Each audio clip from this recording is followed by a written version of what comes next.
Yeah, we got a new open. How about that, huh? That was cool. Hey, welcome to the Real Squabble.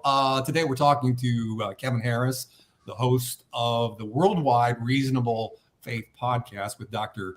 William Lane Craig. But before we do, let me remind you to follow us on Facebook and to subscribe to our YouTube channel, the Real Squabble, with all the issues that we've looked at. Which we've looked at reparations. We tried to look at reparations. I think we kind of botched that episode up, but we've looked at a number of tough issues that are happening in our world and in our society, and we try to show people how we can have a good positive back and forth and not try to divide ourselves up so much, like we were talking about before the show, into R's and D's or this tribe or that tribe, but to learn how to try to reasonably think through things, which leads us as a good segue to Kevin Harris.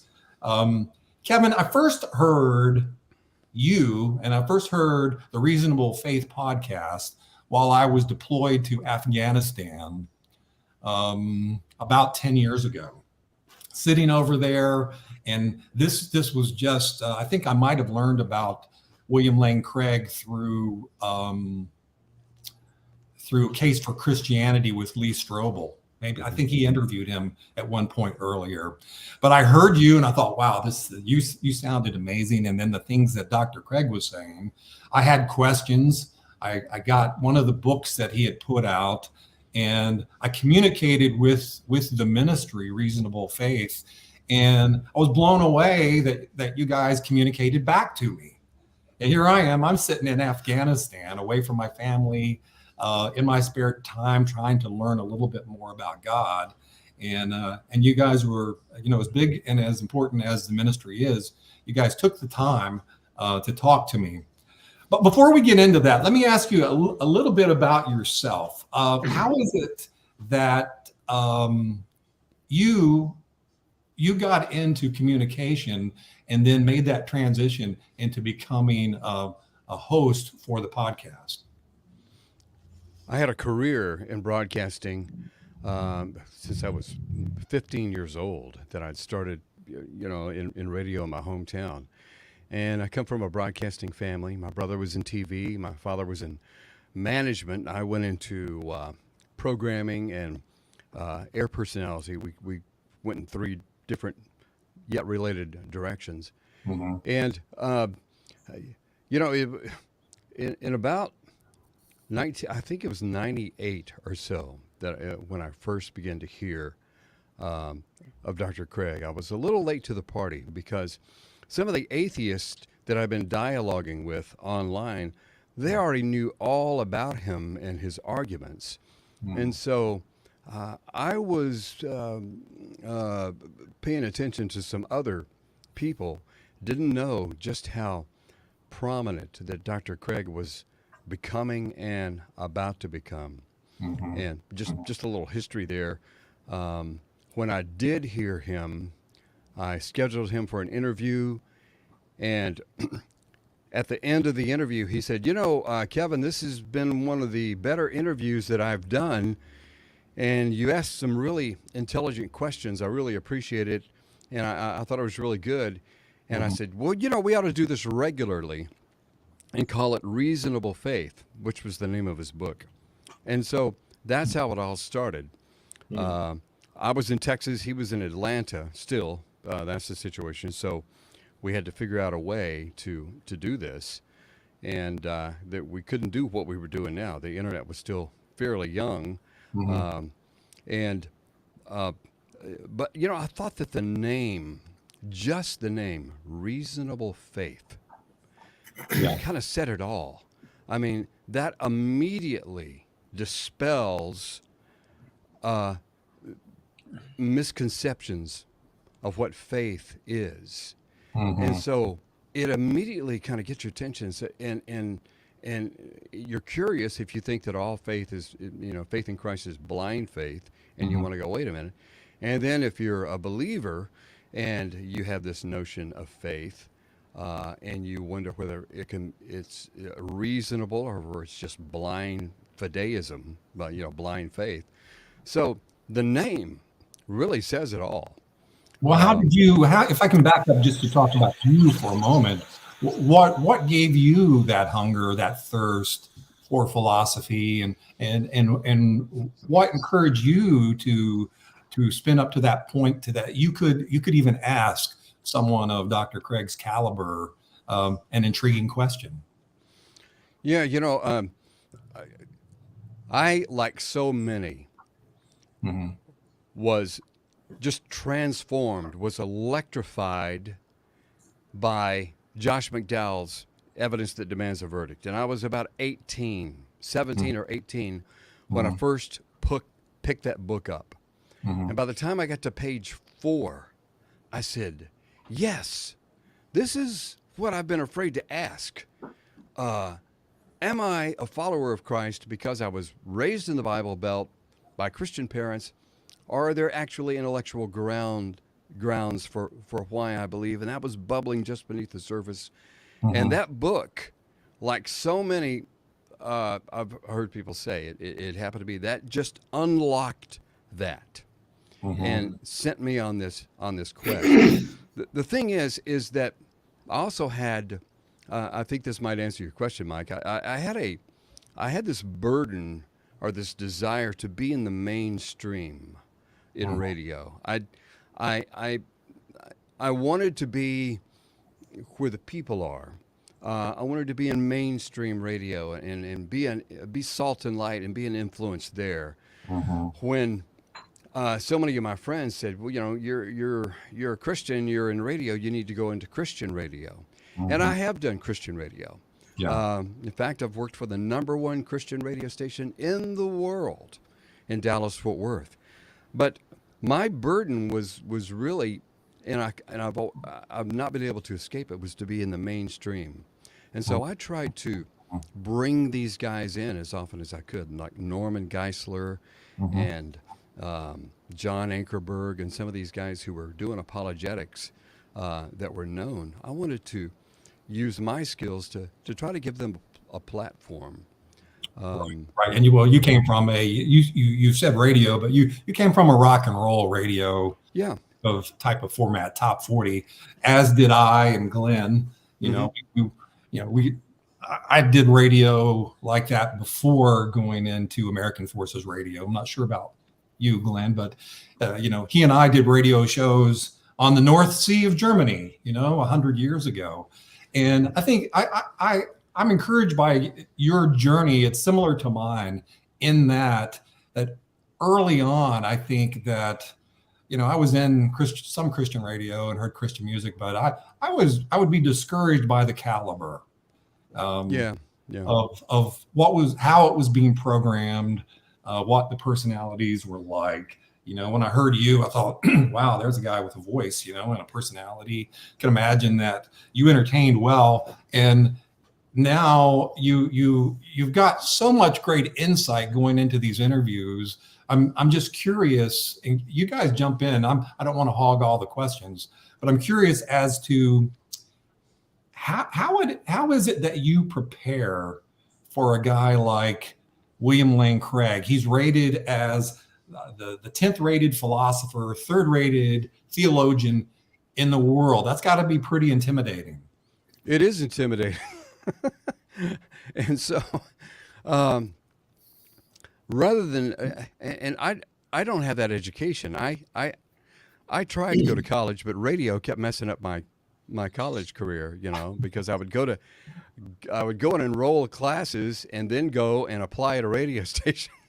And then they'd start working me to death doing, remotes and filling in for people and staying up there all night. And I finally said, okay, I'm going to have to opt for, I think maybe the career, because that is working out. But um, the approach that I take is just kind of the everyman. Hmm. Um, Hmm. we designed that podcast to try to appeal to the average layman, Sure. and um, uh, not be so niche that only philosophers and highly educated people Yeah. will listen to it. And so I will Yeah, that's ask one of the things the I really questions. appreciate about it, Kevin, is the fact that you are asking, there's depth to your questions, but they're being asked in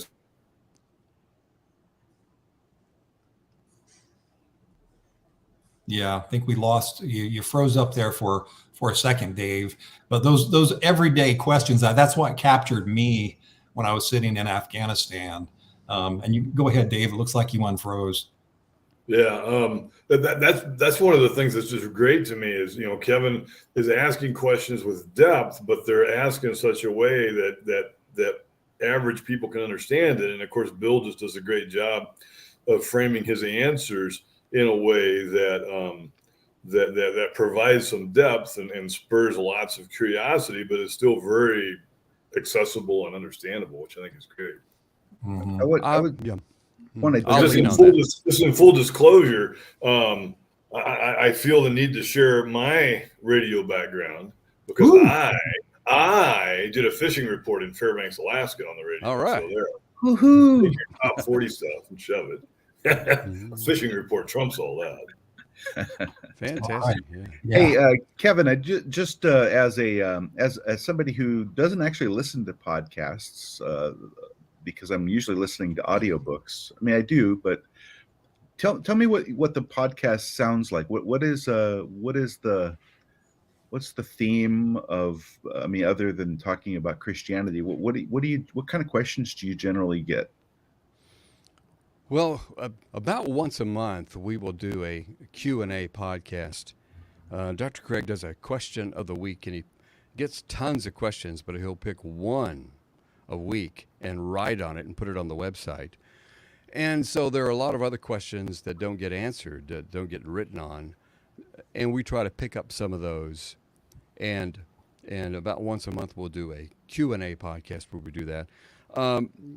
But we try to stay in Dr. Craig's lane, where his education is, where his expertise is, and that can be some real heady stuff. Philosophy, science, cosmology, argument for the historicity of Jesus and the resurrection, and historical arguments. And so we try to stay in that lane, but we will, of necessity, kind of get into cultural issues every once in a while, even though Dr. Craig tries not to do it too much. He wants to comment on transgenderism and things like that and some of the things that are going on in society, but he's disciplined enough that he tries to stay in his lane. But I tell you what, that's what people want to know, that they're constantly asking. I was going to ask you, Kevin, what is the most challenging question of the day, say in that category that he is trying to respond to? Well, just the whole sociological aspect of it. Why is it even an issue with so few people struggling with gender dysphoria? And so what's behind the really the agenda, and how many people are dealing with gender dysphoria? What are the stats? And you just have to really dig that up in reputable sociological journals and information in order to get that. And he kind of leaves that to me, so I'm doing a lot of reading. Okay. Now, if you remember, I remember Larry King. He would never read the book of the author when he interviewed them on the book, so that he could ask questions that the average listener who hadn't read the book would be asking and would be interested in. But that kind of went against conventional wisdom. You're supposed to read the book and then, formulate your questions, based on all that. So I have kind of fallen back on that a little bit. Does that answer the question? Yeah. Yeah, sure. But maybe a little bit more with what Glenn was saying. What are some of the? I'm kind of curious as to more specifically what topics you cover, and is there anything new? I mean, are there questions that are popping up? I know a lot of stuff probably circulates. You get the same questions over and over and over. What are those questions, and what are you seeing any kind of movement or trend? Or unique spin on old questions from skeptics or atheists and people like that? I'll tell you what gives us a lot of material for the podcast is that more and more people, skeptics, non-skeptics, Christians, non-Christians, are responding to Dr. Craig as he's become more known. And atheists are getting tired of people throwing Dr. Craig in their face, you know, like you hold a cross up to a vampire, you know, Dr. William Lane Craig, you atheist. And they're resentful. And so, but there is a lot of response, mostly to the Kalam cosmological argument. Whatever begins to exist as a cause, the universe began to exist, therefore the universe has a cause. What is the nature of that cause? And then unpacking that. And so I will go through and try to find some intelligent responses to Dr. Craig's work, to intelligent interaction with his work, and we'll deal with that. And what you're going to find is just a lot of personal attacks. People are hateful to Dr. Craig. And yeah, I really appreciated the one he did a few months or so ago about the guy who basically just kind of declared the Kalam argument to be dead. And Dr. Craig was like, oh, that's interesting. Yeah. Considering no one's written more about this than me, let's talk about this. Yeah, let's talk about it. Yeah. So it's still a really vibrant argument. And as more and more evidence in cosmology comes in, and as there's twists and turns in some of the science, the Kalam is mostly a philosophical argument about traversing an actual infinite, but it also has a science aspect in cosmology. And so the Hubble and the other telescopes that we have are always bringing in data that we can apply to that argument and kind of see where it's going. But Kalam's still way up there. Resurrection would probably be number 2. Well, interestingly enough, we're you're helping us try to get Dr. Craig in here on a future show. We hope that we can. We know that he wrote a very interesting book in the last year or two, and he's into I guess some of his major systematic theology now. So he's very, very busy doing that. But we wanted to try to get him in here. Maybe you can shed some light on some of the reaction to his book and what is actually being said in his book, In Quest of the Historical Atom, a biblical and scientific exploration. It seems as though some Christians' heads are exploding. Well, yeah, the book, I would encourage everybody to read it. I think it's accessible. Yeah, you got your copy. Yeah.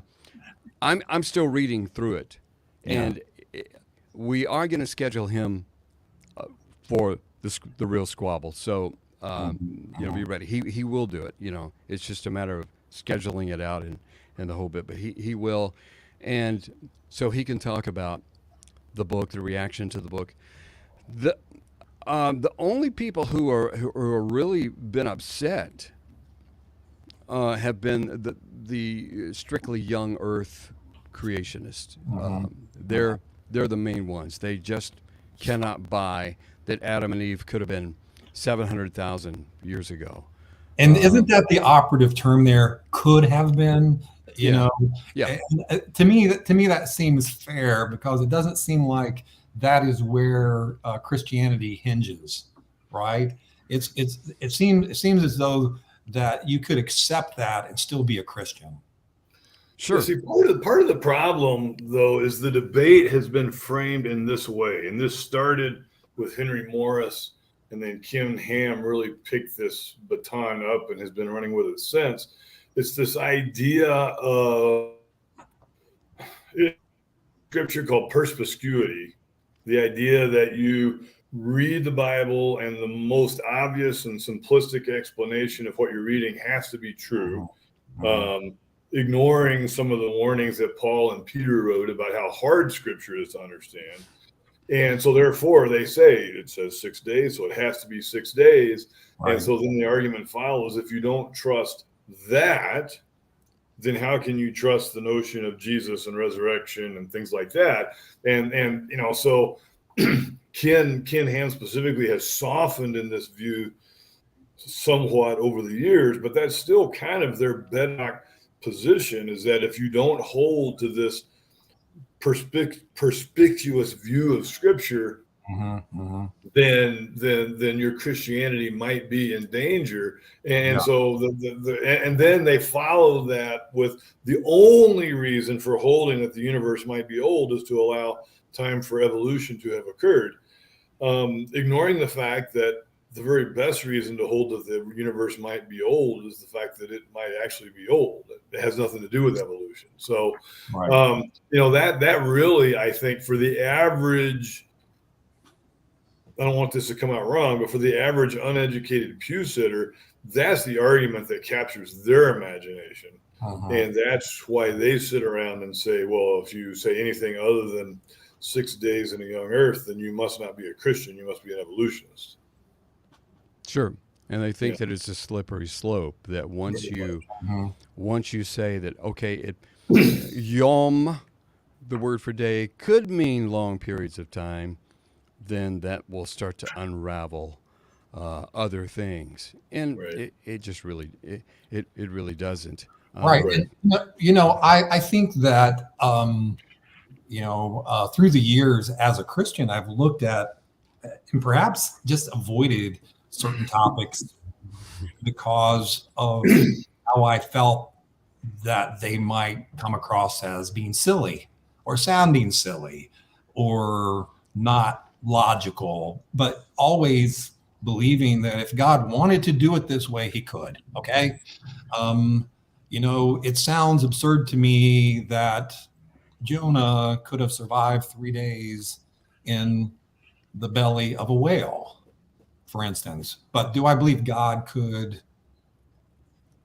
sustain him? Sure, I do. Do I believe that the entire world was covered in water at some point? I don't know. I really don't know the facts about that. I tend to think that it was probably a more localized flood, but I don't know. I can say, it could be, but it might not be. And it would be okay for me to not know and to hold to either view. And still consider myself a faithful Christian without, as we were talking about before we came on here. And I say this because I've been watching and reading a lot about, Henry VIII lately, about being condemned as a heretic and burned at the stake or tortured for having a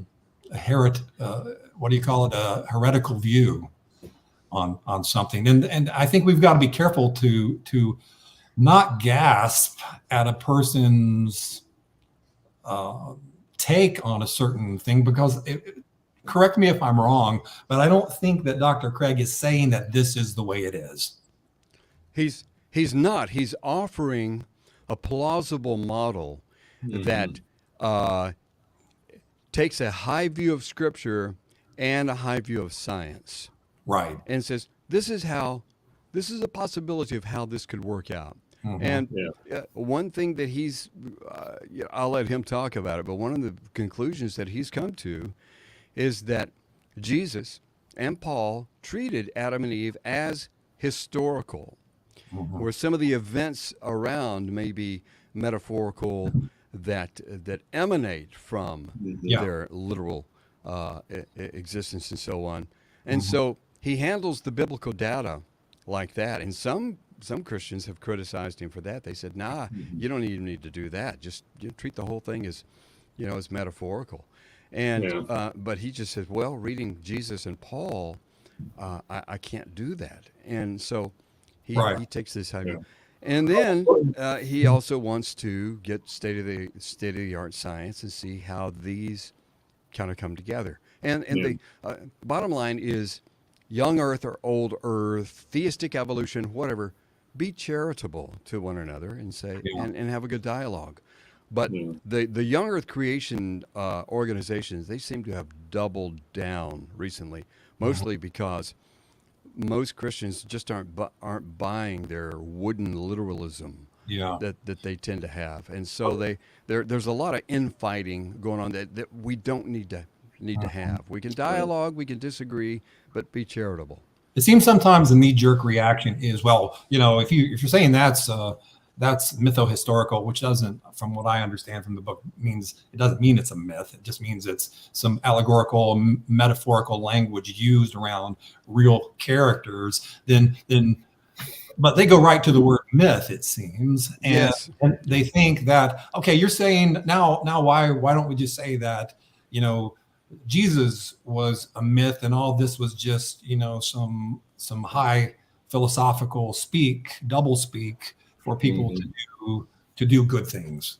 The word myth, using the word myth, is very unfortunate. It's like the word apologetics.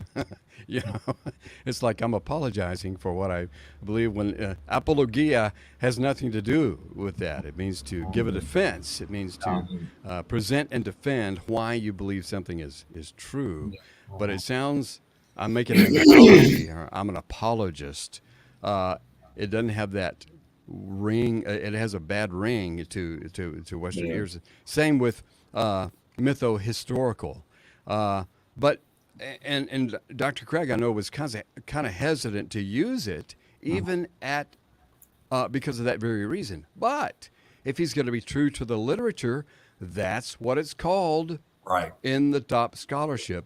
Yeah. And it does mean that there's a historical kernel, historical base, that some inferences and some mythological type language in order to present key characteristics of that are presented in ancient literature. I would say people have just sort of they've used other words, maybe because they were afraid to use or didn't understand the usage of those words, but they would use words, it seems, like proto-historical. Yeah. And one of the things that I kept expecting Dr. Craig to do, and this is what I do when I'm teaching. One of the big things I do in my personal ministry is try and teach people how to understand the Bible, how to study the Bible, and especially in studying the Old Testament. I talk to people about this concept of myth, and I contrast the two predominant views of myth. The one that most people are most aware of and cling to is the view espoused by Joseph Campbell, who was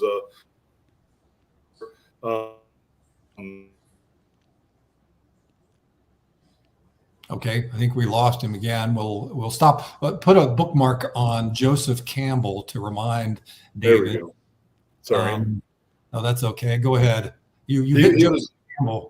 So Joseph Campbell was kind of the father of Occidental myth, and he's the one that kind of laid out these frameworks like the hero's tale and really kind of codified things like the Odyssey and the Iliad and whatnot. And so when most people think about myth, along came J.R.R. Tolkien, and particularly in his conversations with C.S. Lewis when he was an atheist and a theist and eventually becoming a Christian, had a completely different idea about myth. And then Lewis went on to write about this himself in books like Meditations in the Psalms, that myth is not just a bunch of made up stories, but that myth is really this truth that has survived and has been communicated in different cultures in different ways. And so, Campbell would say the reason why every culture has a flood myth would go back to some sort of Jungian psychological archetypes and whatnot.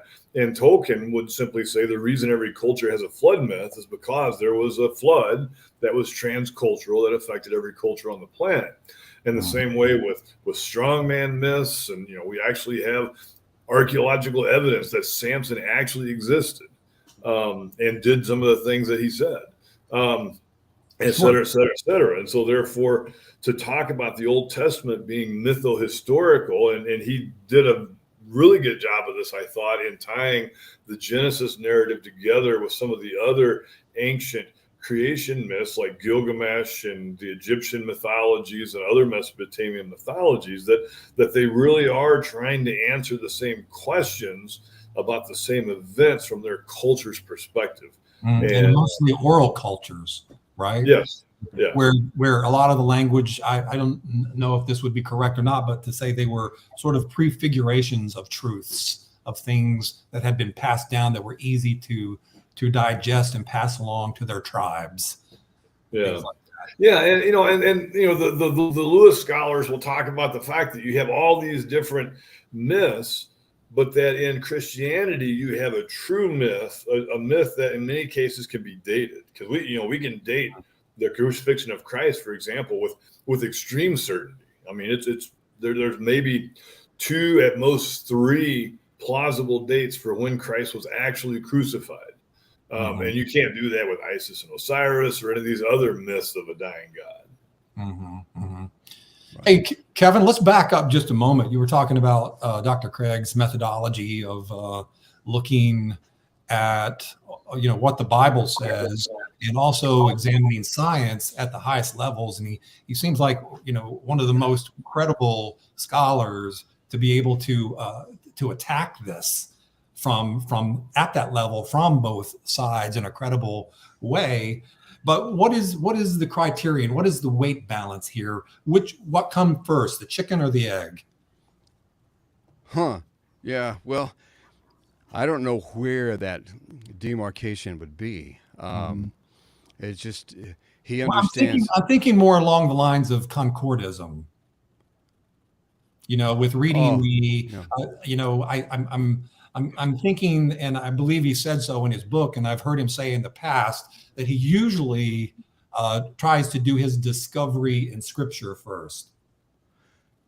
Yeah, I mean, and as I understand, that's even what Kant said and some of the other great philosophers. Read the material, give it the benefit of the doubt first, and then look at other things. Go to the primary source first, see what it says, see what it's teaching, and then look around and see what the supporting evidence is in other areas, rather than adjusting the original to the latest scientific fad, which I think would be concordism.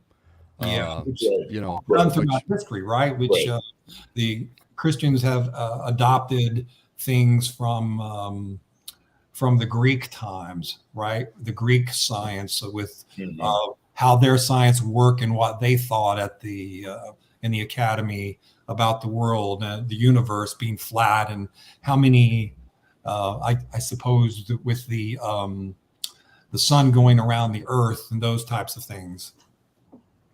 Sure. And I've had that question myself. How do we handle science and the scientific method when new discoveries come in and upend what we thought we knew, and we make adjustments, and that's the nature of science. And so, isn't it kind of futile to go to all this scientific evidence for certain things? Yeah. Well, certain things about the scientific method and science tend to be a little more lasting, and tend to be a little more solid, I guess we could say, and principles that are there and some things like that form a little better bedrock for longevity and for building some truth on. And so, boy, that's the trick, though. How do you do that? And the only thing you can do is just go to state of the art science and see what it's saying, and then make sure that state of the art science hasn't been corrupted by politics. Well, go ahead, Glenn. Sorry. Yeah, I was going to say that's a really intriguing thing, because there's a lot of politics in science. And how do you sift through to find empirical data that's not been spun for funding? Yeah. So there's a few different ways to think about this. About 30 years ago, J.P. Moreland wrote a book called Loving God with Your Mind. And Dr. Craig has interacted with that over the years. I first kind of met and interacted with Bill Craig at a retreat that I took some students to in Bozeman, Montana, when my wife and I were on staff with Campus Crusade. And the theme of the retreat was JP's book, Loving God with Your Mind. And I've heard him teach about this a number of times. And so there's a couple of interesting points to be made. One, the areas in which science gets the most political is actually the areas where science is least certain. You'll never hear anyone putting political spin on the circulation theory of blood. I mean, we take for granted that our blood circulates through arteries and veins, and yet that was not always how we thought about blood. We don't get a lot of political spin on gravity. We don't get a lot of political spin on the transmission of light waves. But we get a lot of political spin on things like climate change and gender identity and whatnot. So how JP has answered Glenn's really good question is the things that really matter don't really get caught up in political spin. The things that really matter are pretty much within that realm. And you can get into quantum mechanics and whatnot and the Copenhagen interpretation versus Joe Bob's theory. And there's 28 different theories of quantum mechanics, but really it comes down to taking the best biblical notions and the best, most current scientific notions, and JP would say that one does not automatically win the day over the other. But at the same time, we like to say that you have to be careful about science because we're always learning new things and therefore changing. But the same thing's true of theology. It was an extremely popular notion up until the 1990s that David could very well have been a mythological figure and not an historical figure because there was not much solid archaeological evidence to support him. Then they discovered the Mesha stele and the Teldan stele, which provided amazing extra biblical evidence for his existence. And I've already mentioned some archaeological evidence we've found support the existence of Samson. Same thing was true for Pilate and Caiaphas. And so the city of David unearthed in around Jerusalem. Yeah. And so the notion that science is this sort of fluid thing that we can't really trust because it's always changing versus theology, which is this firm rock that never changes, it is a complete false dichotomy because science properly understood should be held at a very contingent level. Unless we were talking about things that kind of cannot be any other way. I mean, there are certain things that cannot be any other way, like the speed of light cannot change in our current view of how the universe works. Then in the same way, there are certain theological truths that cannot change if we hold historic classical Christianity, but there are plenty of other theological truths that come and go like people change socks as we learn new things, as people study the Bible in different ways, uncover more archaeological evidence, find older biblical manuscripts, et cetera, et cetera. So there really ought not be this false dichotomy of this battle between science and the Bible. And really Nancy Pearcey kind of laid that to rest with her book, The Soul of Science, way back in the 80s or 90s. So that'd be another good person to get on the show. Yeah. It seems to me like a lot of times in our thinking and with people I speak with, they try to logic things differently within theology than they do just everyday thinking. Absolutely. With how it corresponds to reality, the whole correspondence theory and coherence, the whole thinking through whether things are logically consistent, empirically valid, and experientially relevant to what's going on, a way that we examine all truths, that I've heard taught in the past concerning our origin, meaning, morality, and our destiny. But I wanted to go back to something. Glenn touched on politics, and I think that is a very difficult area because they have such a stronghold in our universities with how things are taught, when things are taught, who can teach, who can put forward certain dissertations on various subjects. And politically, whether someone agrees with you or not, a lot of times the institutions shut down investigations or discussions about certain things. And the real danger beyond the political realm, I think, is the philosophical views that people forget that scientists and teachers have, right? Sometimes they forget that if I come to Dr. David Miller, that yes, he's a very good doctor, but when he starts talking about philosophy, he's not a doctor. He may be very smart, but we may need to assess his philosophy differently than we do his medical procedures, right? And the same thing with I've heard it in my family. I've heard a family member not too long ago read something and argue with me, and their what do you call it? Knockout punch was, well, a scientist said it. I was like, well, that's great, but what they said was not related to their field of knowledge. It was philosophical. It's almost like listening to somebody from Hollywood endorse something. Well, yeah, they're famous. They wouldn't say something wrong. Right. Yeah. Oh my goodness. That been the case with Dawkins, Kevin? Well, there's an appeal to authority. There's an appropriate appeal to authority and an inappropriate appeal to authority. And that's what you guys are saying is, I think, and that is that if you say, Dr. So-and-so says X, and he's got his PhD, therefore X is true, would be an inappropriate appeal to authority because Dr. So-and-so could be wrong. But if you say Dr. X says so-and-so, and he's an authority in the field, he's got his PhD in this area, he's an expert in the area, well, that merely lends weight to the evidence. That can merely lend weight, and that's all you're saying when you're saying this. Here's what the experts say on this, and you can lend weight, and you don't have to say therefore it's 100% true. Yeah, and people have this notion of science that, oh my goodness, scientism is rampant today. It's a misunderstanding of what it is. We could get into that too. Of people think that's the only way to truth.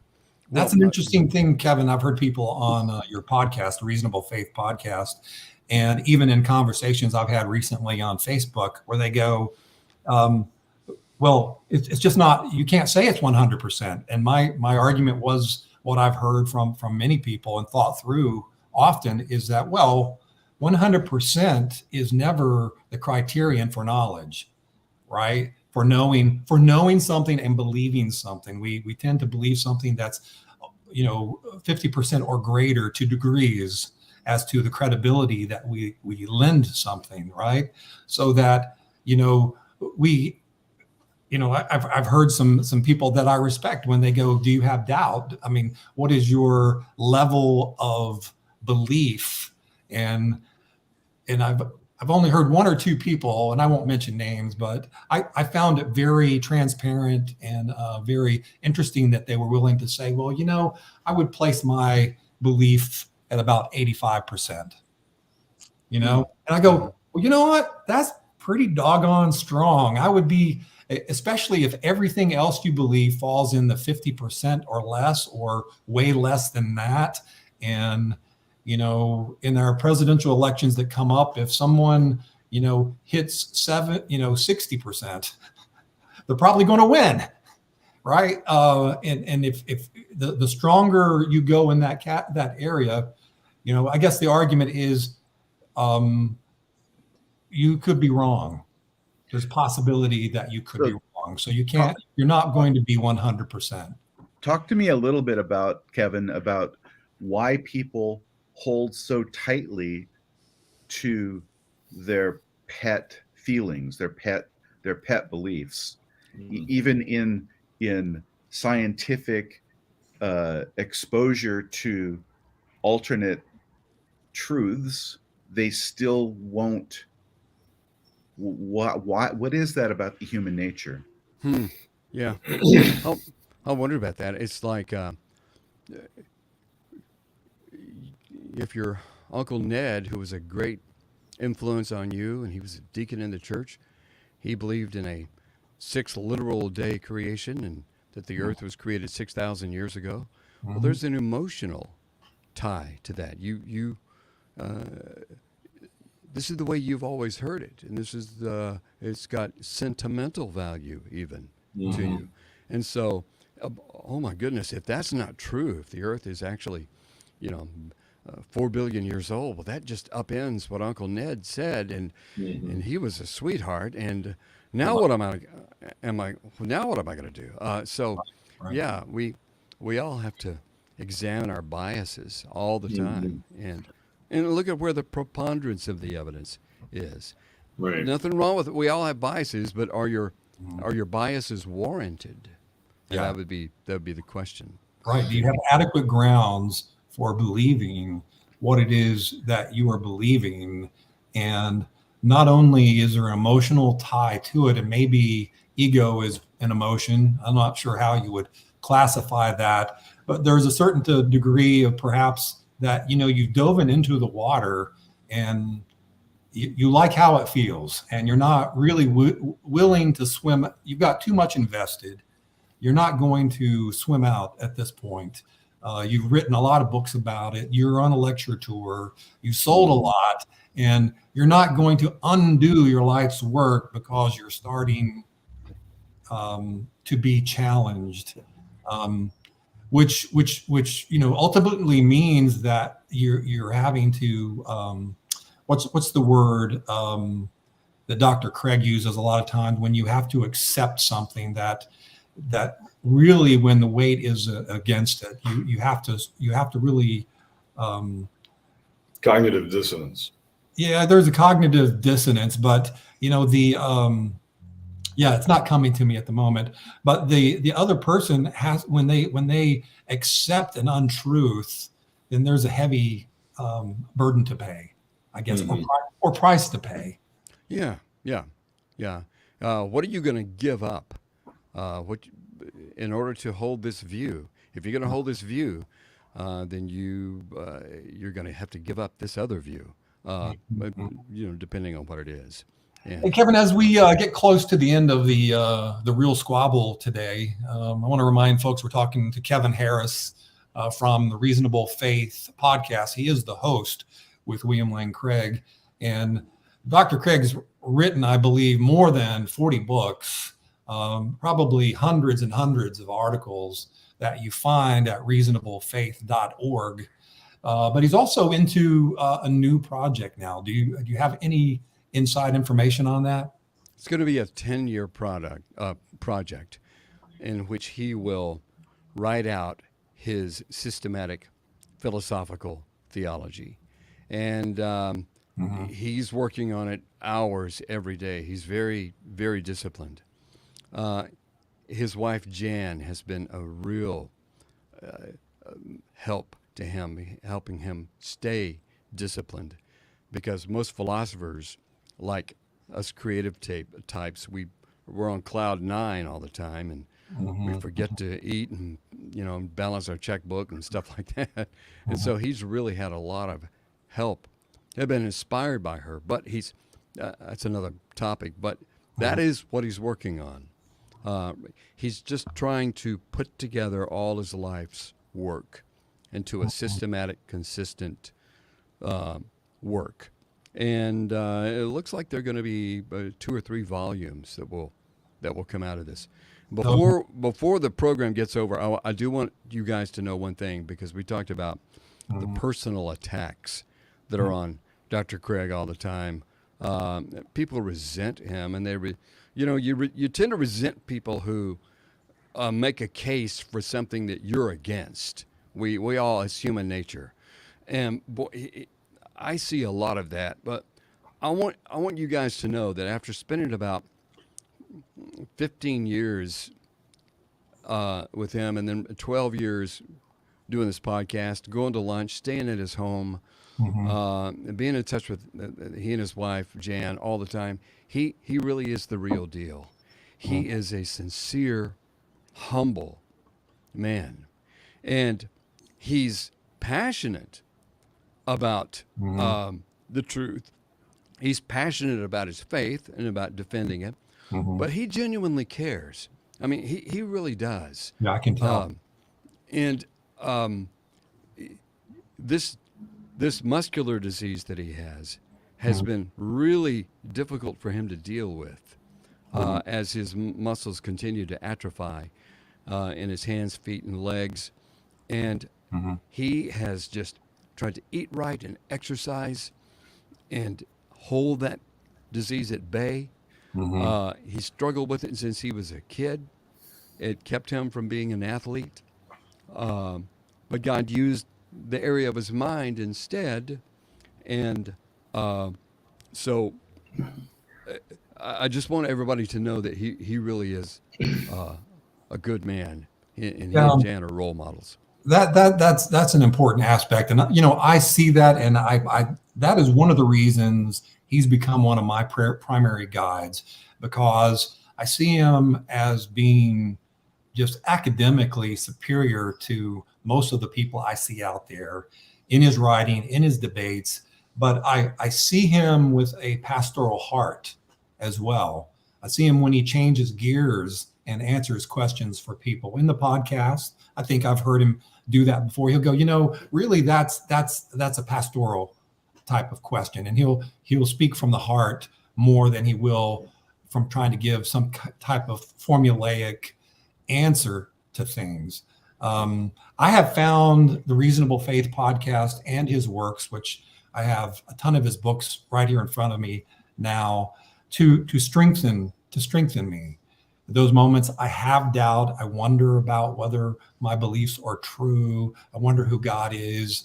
When I measure other types of thinking and religions against each other, he just helped me to filter through those things really, really, really well. I was a Christian, but I think that he has helped to give me much better tools to think more clearly, to think logically, and not to be trite, but to think reasonably, right, with what you're doing there. And I just can't imagine what the impact in history, the impact to the church will be because of that ministry, because of the ministry that you are helping with. Yeah, and when you think about it, you can see God's hand behind the scenes in a lot of ways. I think Dr. Craig really became prominent in the mainstream and started being known outside of academic circles in about 98 or so, 97, 98. The new atheism movement hit 2001. And so we had a running start on that huge movement. And people go, well, man, fat lot of good. All these great apologetics were doing in the 90s, in the late 90s with this apologetics renaissance.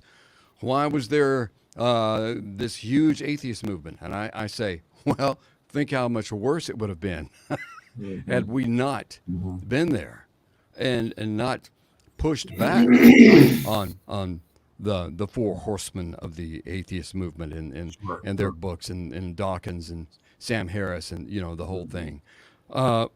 And so it's like these things were in place and have grown ever since. Yeah. I think an argument could be made that the new atheist movement was really in response to a lot of those apologetical type type works. And it's fascinating because, like, a really famous interaction that happened related to Dawkins' book, The God.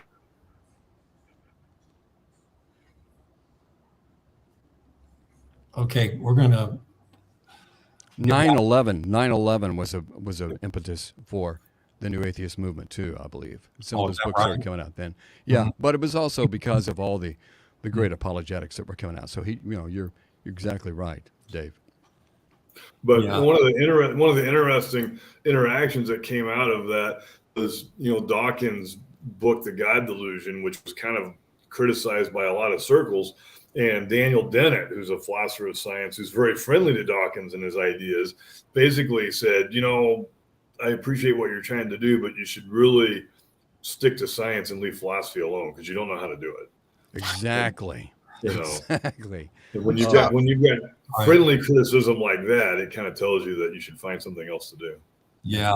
Stay in your lane. Yeah. It's really, as Os Guinness has said, that contrast is the mother of clarity, right? So it's very interesting to listen to these debates that Dr. Craig has done out there, and to see how the arguments, the defense, if you will, of the faith stands up against other thinking.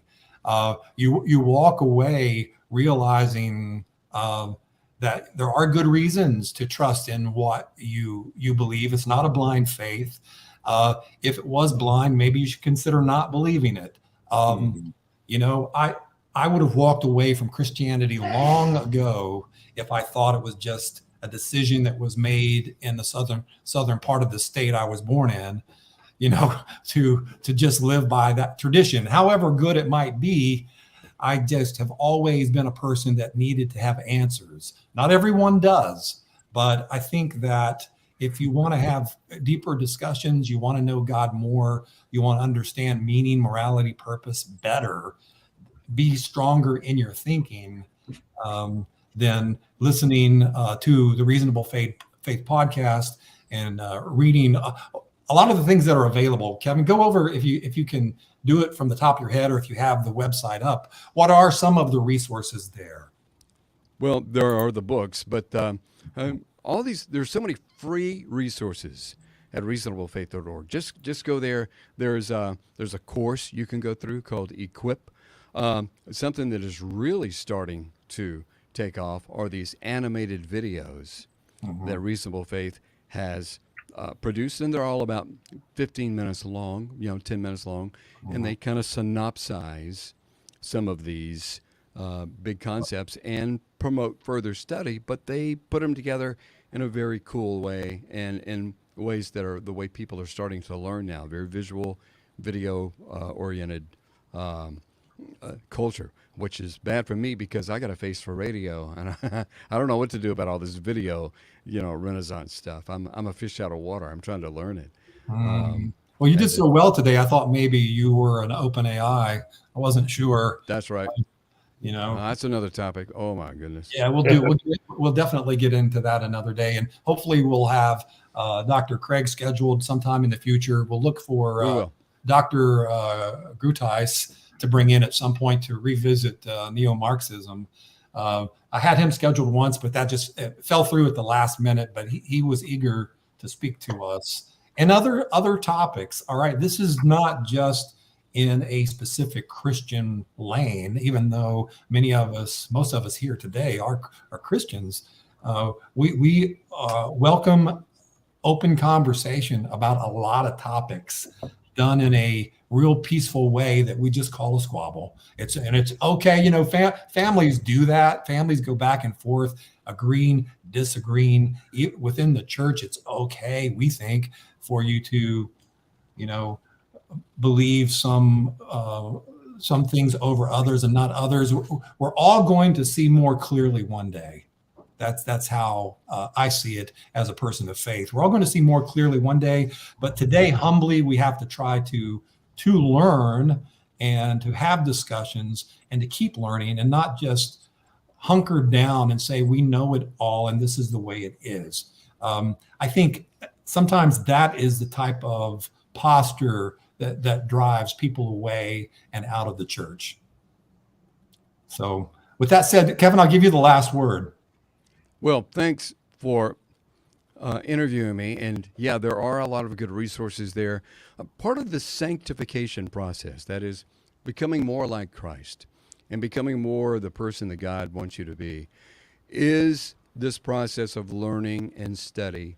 And never sell yourself short and say, I'm just not smart for this kind of stuff. I just like a simple faith. No, man, God has given you brains, and he's given us really good teachers and people who have dedicated their lives to helping and to ministering to the church. And so part of that process is this growth and growing. And Reasonable Faith will definitely help do that, as will the Real Squabble. So yeah, there you go. All right, Dr. Miller, Glenn, Kevin, thanks for being with us today. Thank you for your valuable time, Kevin. and insights into the Reasonable Faith Ministry. So that is the Real Squabble. Make your suggestions, topics, and remember us, like us on Facebook and subscribe to us on YouTube. Let your friends know, and we'll see you next time on the Real Squabble.